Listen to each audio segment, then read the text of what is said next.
Hi, I'm Linda Campbell from the Horizon Center School of Hypnotherapy. I thought it might be a good idea to give you a sense of my philosophy, how I train my students, what I do with my clients, so that you can see how that might be different from other programs you're considering. Now, I was trained to do hypnosis pretty much the same way a lot of people are trained. Basically, get the client into hypnosis and then deliver suggestions while the client passively receives them. The problem was this only worked with maybe 10 to 20% of my clients, not very good odds. And one day I got the opportunity to figure out what was wrong with this approach. I had my very first weight loss client. She wanted to work on portion control. And so I was doing the standard, you eat smaller portions, you eat only what your body requires to feel content, you stay away from certain foods, blah, blah, blah. We are 2 sessions in, and not only is she not following my suggestions, she's actually gaining weight. Not good for her or for me. So session number 3, out of exasperation, I actually said aloud, there must be a reason why you're not following my suggestions. And my client started talking. I had no idea clients could talk in hypnosis.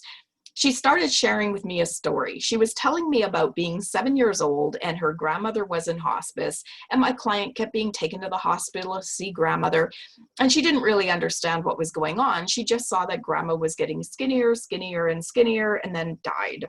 And I realized that she was sharing this story with me because she had a belief on a subconscious level that weight loss and death, because of that event, were correlated. So here I'm telling her to eat smaller portions, and basically what her subconscious is hearing me say is, I'm going to kill you. So needless to say, that changed how I approached hypnosis. In that session, it occurred to me to speak back to that. I started telling the client how her grandmother didn't die of being slim. Her grandmother died of an illness, and that what we were doing wasn't going to make the client less healthy. It was actually going to make the client more healthy. And if she ever felt worse off following my suggestions, she could just quit following them. She's already proved that she doesn't have to. When I took that approach, suddenly my clients started taking weight off. So I learned a lot from that session. I learned the client can talk to you. The session can be interactive, and the client has insights. When you're dealing with the client's subconscious mind, you're dealing with their long-term memory. So it's possible to trace back where something originated and get clarity around why they have the problem they do. So this informed how I did things moving forward. I started getting better results. I started getting more clarity around what was going on with my clients. So old-timey hypnosis would say, get the client really deep and then give them a lot of suggestions around their goal. My approach is different. I'm going to explain each step, just 1 or 2 words or 1 or 2 sentences, and then explain each step a little more depth. I believe in get the client into whatever depth of hypnosis they're comfortable with. 2, prove to them that they're in hypnosis. 3, uncover the cause of their problem. 4, do hypnotic argument and then follow up with suggestions. So, explain this approach.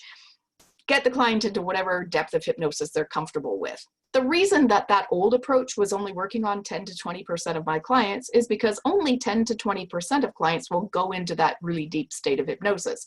The other ones have a tendency to hang out a little bit lighter. I think each person has their own natural range that they hang out in. And it's not natural for a person who has a tendency to hang out up here to go super deep. So there's a lot of reasons why a person doesn't go deep. Again, that natural tendency, they could be nervous, they could be curious about the process. When I work with students, sometimes they hang out a little lighter because they want to hear what I'm going to do. They're curious about the process of hypnosis. But even if you think about the kind of issues that clients come to work on, if a client has issues with letting go of control, issues with trust, issues with vulnerability, they may have a difficult time going into a deep state of hypnosis just because those things are difficult for them anyway. So I believe in take them to whatever depth of hypnosis they're comfortable with. Don't blow rapport by trying to force them deeper than what they're actually comfortable with. The second step is prove to them they're in hypnosis. So when people are in those lighter stages, they still hear you. It's a misunderstanding that when we're in hypnosis, it feels like being asleep or unconscious or unaware. You're still listening, you're still following along, you're still paying attention. And the mind is taking in what I'm saying, but it's also taking in what the client is saying. So if I've got a client in hypnosis, but they're waiting to feel like they're unconscious or asleep, they might be thinking, this isn't working, this is bogus, I'm not in hypnosis. And what they're saying gets taken into their subconscious just like a hypnotic suggestion. So it undoes the work we're doing. If I'm telling a client they're going to get great results with sleep and they're thinking, this isn't working, they're neutralizing the suggestions that I'm giving them. So I want them to know they're in hypnosis. I want them to be sure they're in hypnosis and to be thinking that before I move on to give them any suggestions. So the first step, take them into whatever depth of hypnosis they're comfortable with. The second step, prove to them that they're in hypnosis. The third step, again, instead of just giving suggestions, I want to uncover the cause of whatever's going on with the client. Now, sometimes this can be done during the consultation. If you take my training, I'll teach you to do really good consultations, asking good questions so that you start getting a sense of what's going on for the client. But sometimes the client doesn't even know. I'll give you an example to illustrate this. I had a client who came to see me for smoking. He told me he started smoking when he was 28 years old, which seemed pretty late in life to start smoking. So I was asking him what was going on in your life at that time. Why did he think he started smoking? He told me he thought he started smoking because he got his first real job and everybody there smoked. So it was a way to bond with his coworkers, and it was a way to deal with the stress of work. So I'm working those angles in hypnosis. You don't need to smoke to fit in. There are other ways to manage stress. And again, we're a couple sessions in and nothing's changing. So I did a little bit of deeper work in that session to figure out why he started smoking at 28. What came up in hypnosis was he had accidentally shot a friend of his while they were hunting. The guy didn't die, but he spent 6 or 8 weeks in intensive care. And at the time, my client felt so guilty that he basically started smoking to kill himself. He didn't think he deserved a good life after harming his friend. Now, interestingly, when he came to see me during the consultation, it never even occurred to him to tell me that. In his mind, it was a non-event. This guy was still his friend. There was no bad blood between him. He didn't realize it was still having an impact on him. So the problem is sometimes there can be something going on a subconscious level that we're not even aware intellectually is still affecting us. So I'm identifying what's going on for the client while they're in hypnosis or during the consultation, and then I'm addressing that, but not by giving suggestions, by doing what I call hypnotic argument. Again, with the weight loss client, I could have done 1,000 sessions on eat smaller portions, but as long as her subconscious thinks that's dangerous for her, it's not going to work. I need to actually address the cause. Same thing with the smoking client. I could do 1,000 sessions on you don't need to smoke to fit in, but what he really needed to work on was his guilt. So I had to work that angle. So the hypnotic argument sounded a little bit like, you're not allowing yourself to give up smoking because you don't think you deserve it as a result of this event that occurred. This event was an accident. This person is still your friend. You deserve to have a good life. There's lots of other things I said. When I can reframe that event so it doesn't have the same impact on the client, if I can come up with an argument to help them to view the event differently, it changes how that event affects them moving forward.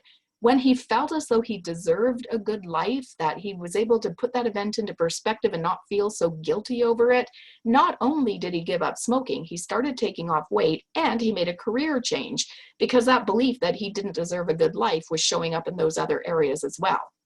So I get them into whatever depth of hypnosis they're comfortable with. I prove to them that they're in hypnosis.